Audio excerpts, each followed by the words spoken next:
Selamat pagi rekan-rekan mahasiswa. Assalamualaikum warahmatullahi wabarakatuh. Saya ucapkan juga salam sejahtera bagi yang beragama lain. Di sini kita akan membahas materi kewarganegaraan pertemuan yang ketiga tentang negara, bangsa, dan konstitusi. Untuk kali ini kita kembali menggunakan media YouTube ya, karena di Zoom nanti kita hanya terbatas pada beberapa pertemuan karena keterbatasan waktu juga, dan melalui media YouTube ini diharapkan nanti nggak ada gangguan atau terputus-putus ya. Jadi pada pertemuan ketiga ini kita akan membahas negara, bangsa, dan konstitusi. Yang pertama, nanti dilanjut di pertemuan 4 untuk bagian yang kedua. Jadi di awal kita akan berbicara mengenai pengertian negara dan bangsa. Apa itu negara? Negara itu sebenarnya merupakan suatu bentuk organisasi yang ada dalam kehidupan masyarakat. Jadi pada prinsipnya setiap warga negara atau masyarakat itu menjadi bagian atau anggota dari suatu negara dan dia harus tunduk pada kekuasaan dari negara tersebut.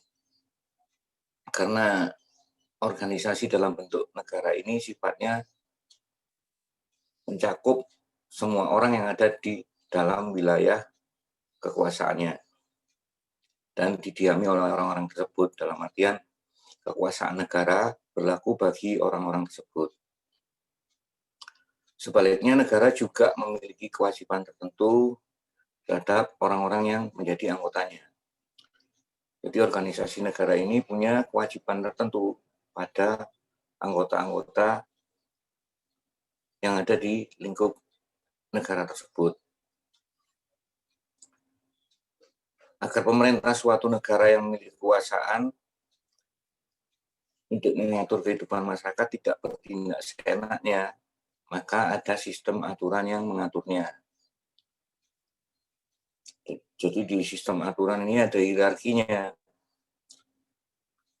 atau ada tingkatan dari aturan yang paling tinggi tingkatannya sampai pada aturan yang paling rendah. Aturan yang paling tinggi ini disebut dengan konstitusi, atau yang sering disebut di Indonesia adalah Undang-Undang Dasar.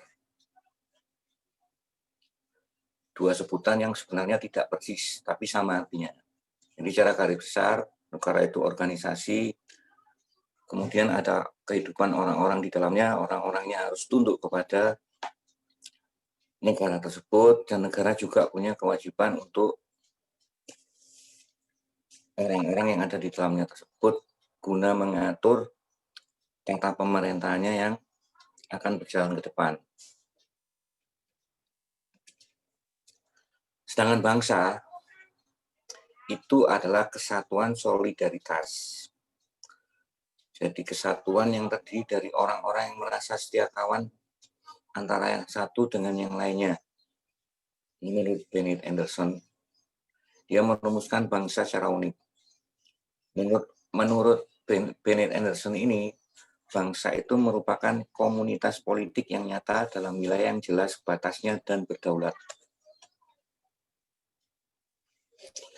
Dikatakan sebagai komunitas politik yang nyata karena bangsa yang paling kecil sekalipun para anggotanya tidak kenal satu sama lain.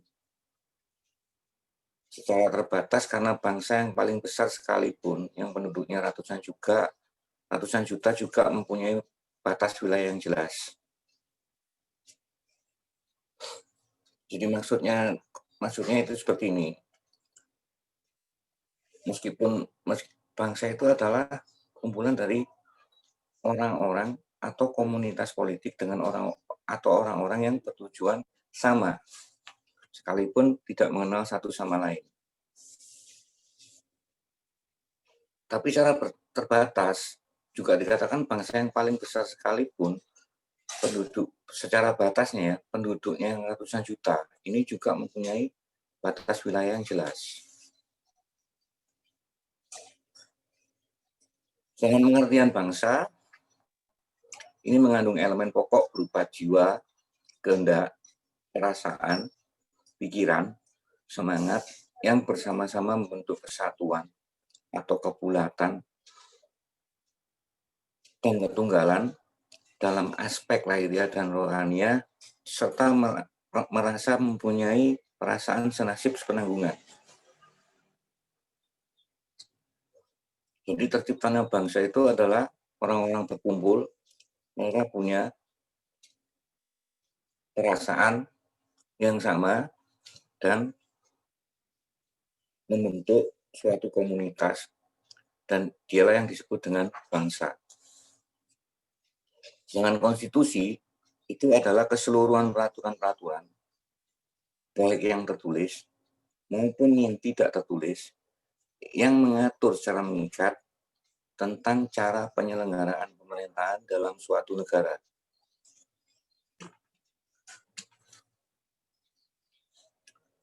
Munculnya negara tidak dapat dilepaskan dari keberadaan manusia sebagai makhluk sosial. Jadi unsur utama negara itu harus ada manusianya dulu. Di mana sebagai makhluk sosial ini, manusia memiliki dorongan untuk hidup bersama dengan yang lain, dengan cara berkelompok dan bekerja sama. Jadi nggak ada manusia bisa hidup sendiri. Untuk dapat mempermudah kehidupan ke depannya, dia berkelompok dan bekerja sama dengan orang lain atau manusia lain, sehingga terbentuk suatu komunitas yang menjadikan besar, dan kemudian mereka mendiami wilayah, mereka bebas, sehingga membentuk suatu negara. Dari itulah dalam masyarakat dijumpai berbagai macam-macam organisasi, dari politik, profesi, keagamaan, dan sebagainya. Kalau organisasi negara itu sifatnya mengikat, sedangkan organisasi yang lain ini adalah bersifat bebas. Salah satu bentuk organisasi dalam kehidupan masyarakat adalah organisasi yang dinamakan negara. Namun perlu dinyatakan bahwa orgas yang dinamakan negara ini memiliki karakteristik atau sifat khusus yang membedakan dengan organisasi lainnya. Negara ini organisasinya bisa bersifat memaksa, dia bisa bersifat monopoli. Berbeda dengan organisasi-organisasi yang lain yang dibentuk biasanya untuk tujuan bersama, tapi dia tidak punya sifat memaksa. Selanjutnya, negara adalah suatu organisasi di antara kelompok atau beberapa kelompok manusia yang bersama-sama mendiami wilayah tertentu dengan mengakui adanya suatu pemerintahan. Ini seperti yang dikatakan oleh Wiryono.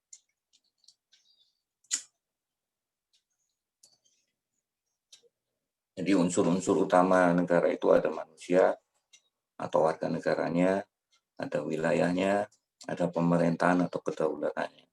Itu yang paling penting. Sebenarnya ada unsur keempat, yaitu pengakuan dari negara lain. Tapi tanpa unsur keempat ini pun sudah bisa disebut sebagai suatu negara. Jadi pemahaman dari yang disampaikan tadi adalah bahwa negara itu adalah organisasi masyarakat yang punya wilayah tertentu, berada di bawah pemerintahan yang berdaulat, di mana pemerintahan itu mengatur kehidupan masyarakat tersebut. Jadi negara ini merupakan konstruksi yang diciptakan oleh manusia. Sebenarnya negara ini yang menciptakan manusia karena berkelompoknya tadi, untuk mengatur pola hubungan antar manusia dalam kehidupannya bermasyarakat.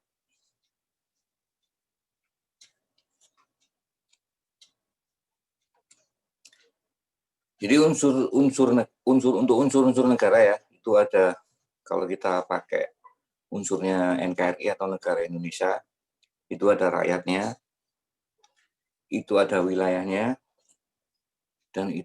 dan punya pemerintahan yang berdaulat. Jadi dari sudut pandang rakyat,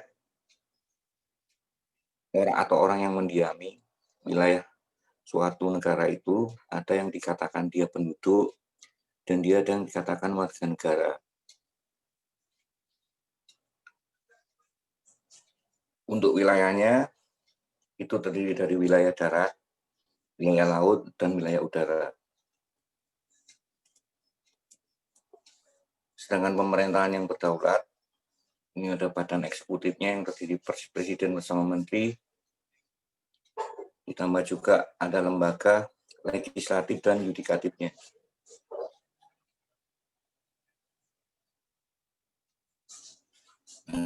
Sekarang kita berbicara rakyat dan penduduk. Rakyat itu bagian dari suatu negara atau unsur penting dari suatu pemerintahan negara. Kalau nggak ada rakyat, ya nggak mungkin ada negara, meskipun dia ada wilayah. Rakyat terdiri dari beberapa orang yang punya ideologi yang sama dan tinggal di daerah pemerintahan yang sama, mempunyai hak dan kewajiban yang sama, yaitu untuk membela negaranya bila diperlukan. Sedangkan penduduk ini anggota yang sah dan resmi dari suatu negara, dapat diatur sepenuhnya oleh pemerintah yang lebih erat hubungannya dengan negara yang bersangkutan, yang dinamakan dengan warga negara.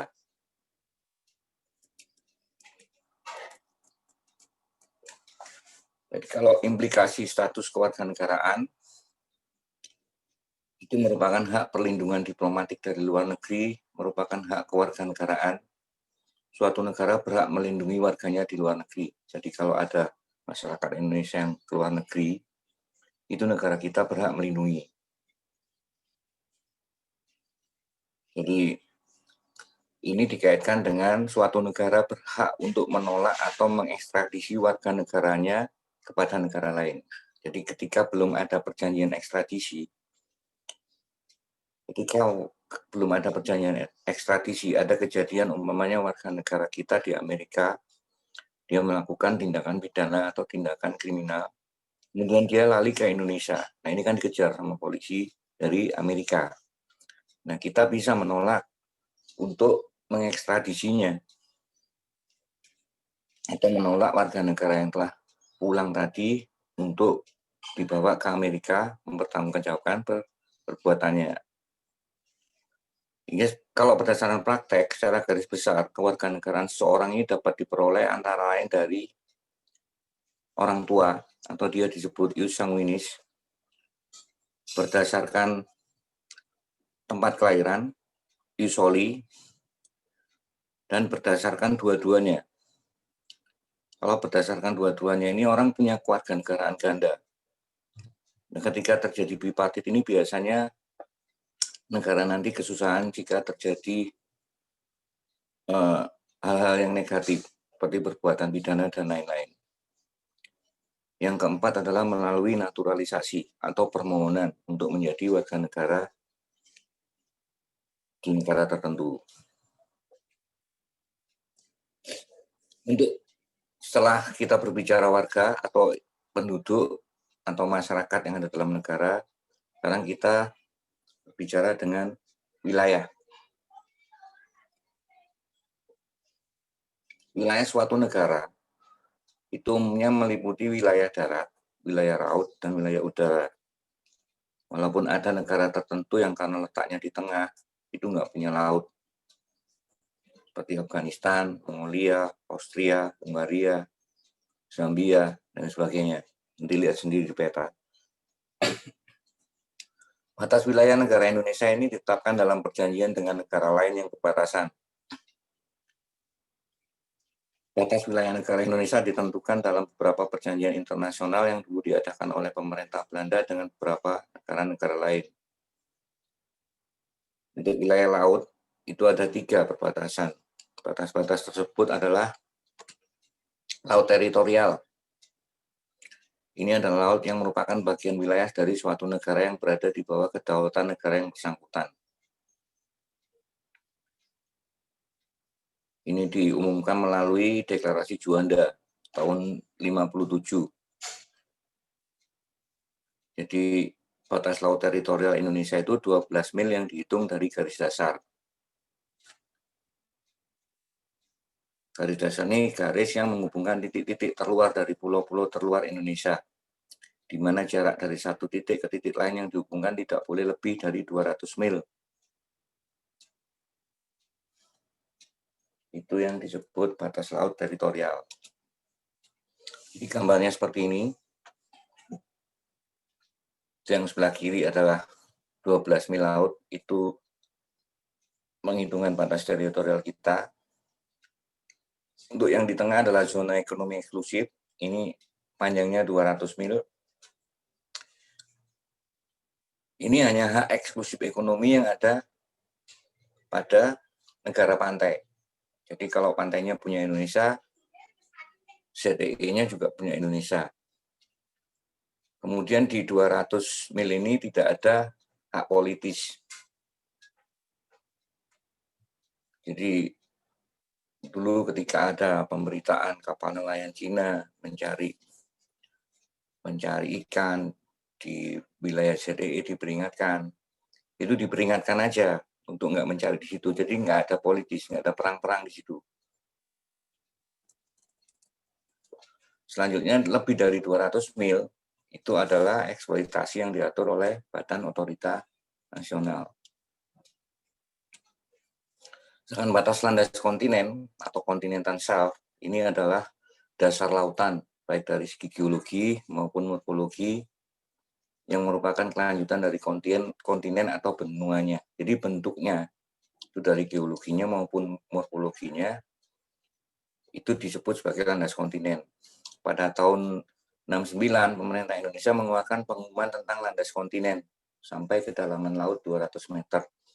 Jadi sampai kedalaman 200 meter itu masih bentukan secara morfologi maupun geologi bagian daripada pulau terluar yang ada.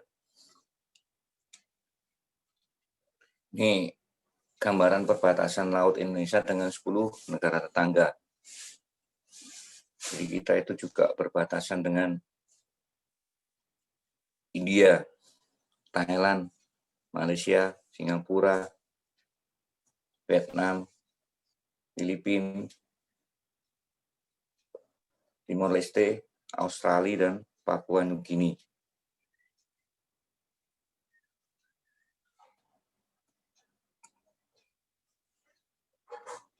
Batas zona ekonomi eksklusif ini setelah dijelaskan tadi ya, itu 200 mil dari garis dasar ke arah laut bebas.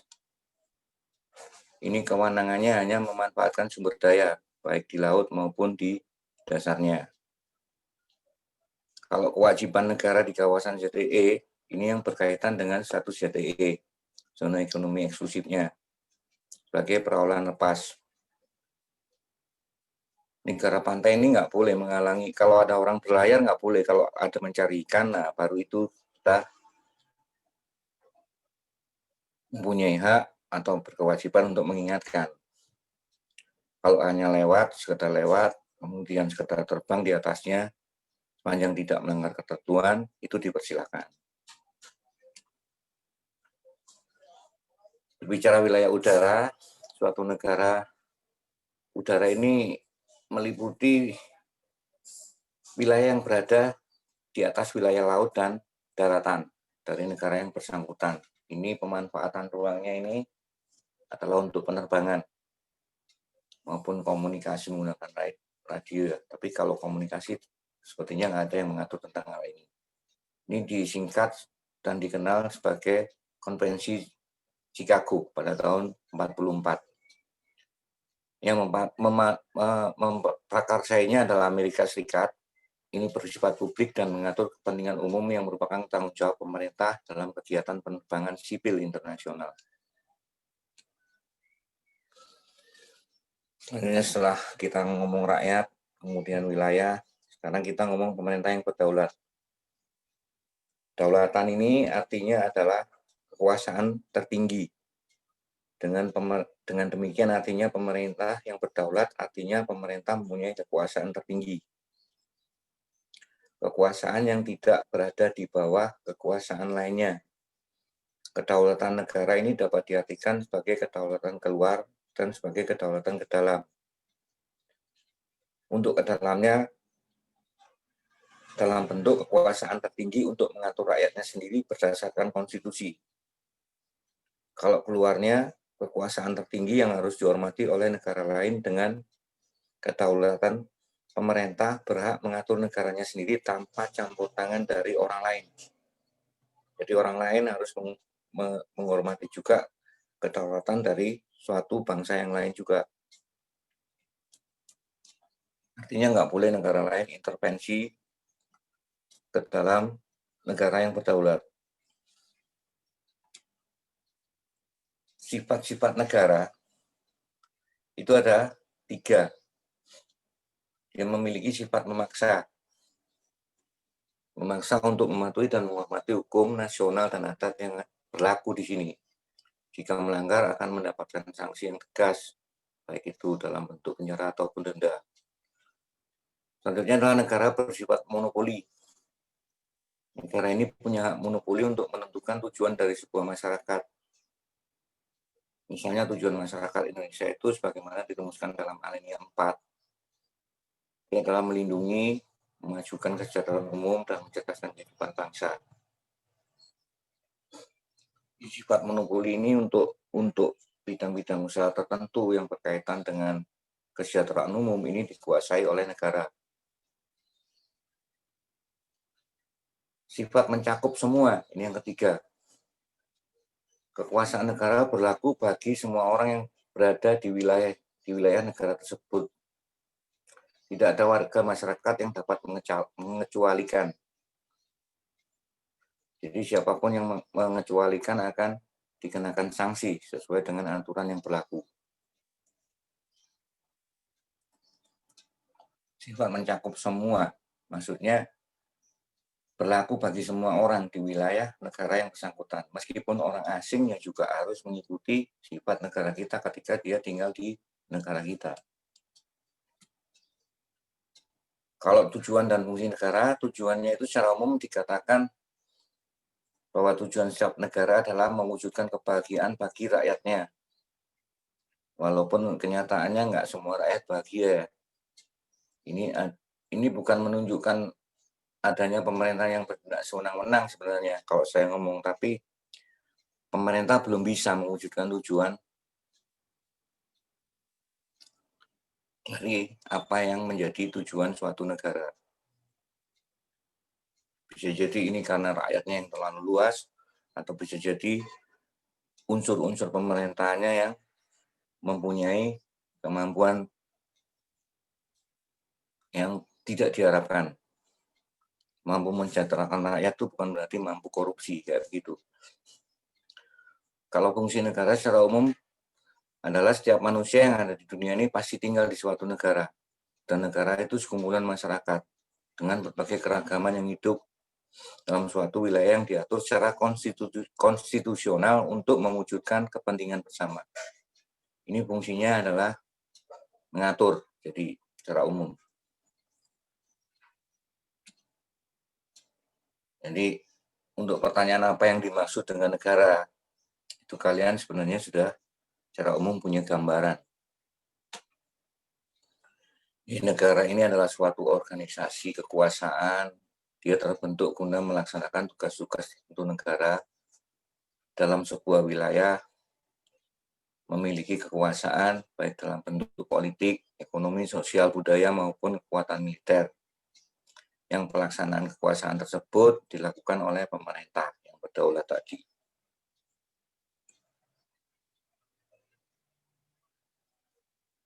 Berbicara mengenai ideologi, setiap negara pasti punya ideologi yang dianutnya, dan ideologi ini mempunyai fungsi mutlak.